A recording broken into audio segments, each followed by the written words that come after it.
Hey y'all, this is Gina from Digital Sunshine Solutions. I was with the Tech Field Day crew in Houston, Texas at HPE to hear from the ProLiant server team last week. And now I know what you're thinking. Boring server stuff. Servers are a commodity. Why are you so stuck in the past, Gina? But hang on, don't tune out just yet. I saw a few things that were pretty interesting. So, putting on my product marketing hat, I was wondering, how can you differentiate a commodity like servers? Well, the first thing that I thought was really cool was the Edge Servers team's presentation of ProLiant DL145. Edge 2HP in this context means a server that's not in the data center. Here's the typical edge use case, a retail store. You have some cameras collecting some data. Those need compute to do on-site analytics. Then you have the point of sale system and other in-store ops that need compute to do on-site processing. Then you'll probably want to be connected to your data center to send the appropriate data back to H for historical analytics and other stuff. I was actually excited to see the server specs. This particular server is really small, but very well designed. It's obvious they considered the form factor for edge locations when including things like cabling requirements. Priya Sharma, one of the HPE Edge Compute Systems product managers, showed us one of these servers. Once you install that kit, you can easily slide it into a 19-inch rack. I'm interested in the depth as well. Is it 13 inches, please? This is 16 inches. Oh, If you damn. if you take this dust filter that goes in the front, it will be around 20 inches. Okay. The reason, our typical bezels, they're usually like 1 inches, but we went with 4 inches because it's all front cable server. So the cables have to come out from the side, and we wanted to make sure that the bezel doesn't impact with the cable bending. So that's why it is about 4 inches wide, and they all come out from the side. We have fan opening on both the sides. Yeah. Here's another clip where she talks about all the things they thought when they were developing this server, things like power, but not just the physical things. Also, what are the apps going to require from a modern edge server? A fully loaded configuration is about 900 watt. But it's probably not anywhere near that under a normal configuration, right? I mean, that's maximum. That's a maximum configuration, 900 watt, and it comes with redundant power supply, so you can have two of these or one of these. It will easily operate. And when I'm talking about fully loaded server, I'm talking about 3 NVIDIA L4s. Oh, I'm not talking about that. Okay.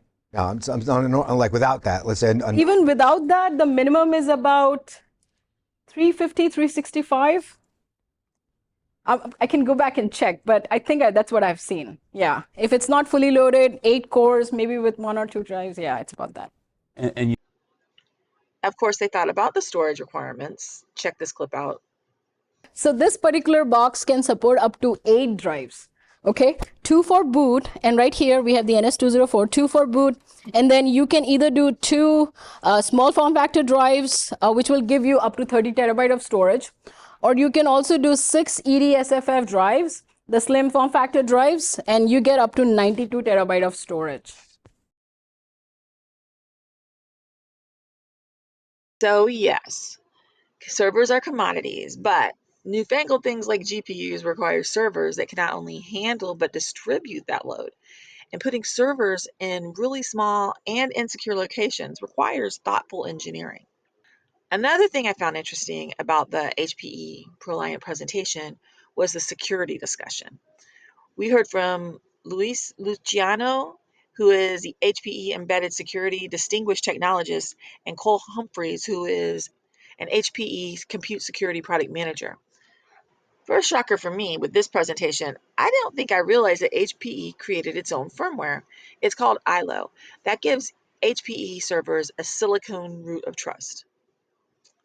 So for us, we make our own silicon. So that gives us the advantage that we could hard bind the immutable firmware to the silicon.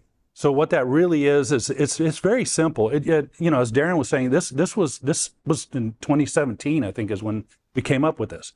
But what it really is that the silicon itself goes off and takes a measurement of that immutable firmware. They've also created a secure enclave, which was interesting. But even more interesting was the quantum discussion.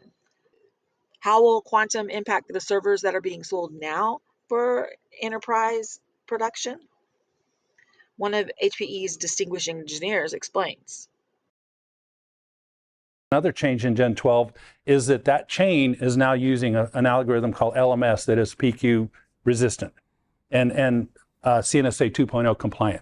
And then the other thing that we implemented is that the firmware, you download it from hp.com or whatever, it is signed with LMS as well. So in transit, it's also protected in accordance with that. But the crazy thing in all this is that the government's timelines to be ready for quantum have been pulled in from 2033 to 2027. A new server line always takes 7 to 10 years to design and engineer, and there are always challenges with new protocols, as our host explained. All of the authentication we do within the chassis, like SPDM we were talking about, it's like, is it everything in there that to be PQC? Or is there some kind of like a gray area? It's like anything below that, like I don't really care about fans, stuff like that. That's a challenge for us in the industry right now, but we're taking it very seriously. We're assuming the worst. We're driving it down as far as we can. So 27 is only 2 years away. Right. Mm-hmm. Yeah. So you must have been working on this for a really long time, because like server production About 2 years ago. timelines are so long. Okay. Yeah, the firmware signing, and it's more complicated than that. It's like LMS it was the leader at the time, and now the industry seems to be preferring another algorithm called MLDSA, and so we're going to have to switch. And there's that kind of stuff. We can do that, but it's also who does the signing? Is the signing a legitimate? Is it certified? All that kind of stuff, or is it just somebody? Somebody on a laptop signed the firmware. Now, with a modern infrastructure presentation, it wouldn't be complete without discussing AI.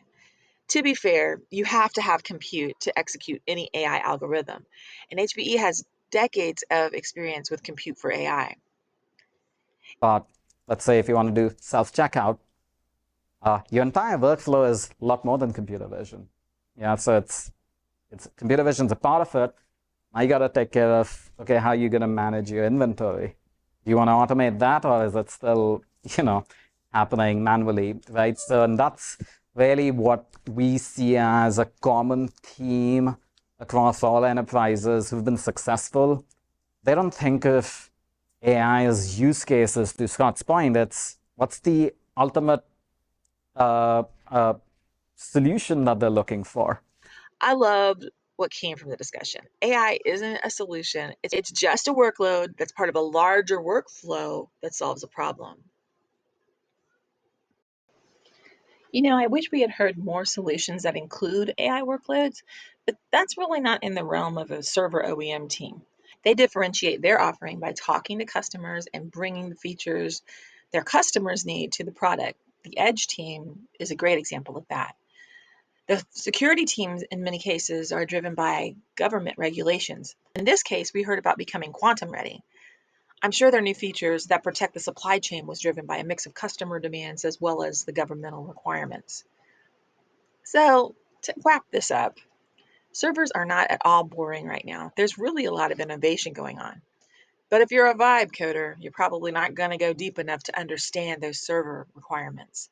That's why it's really important to market servers as part of the overall solution, supporting edge use cases, security requirements, and even solutions that include AI workloads.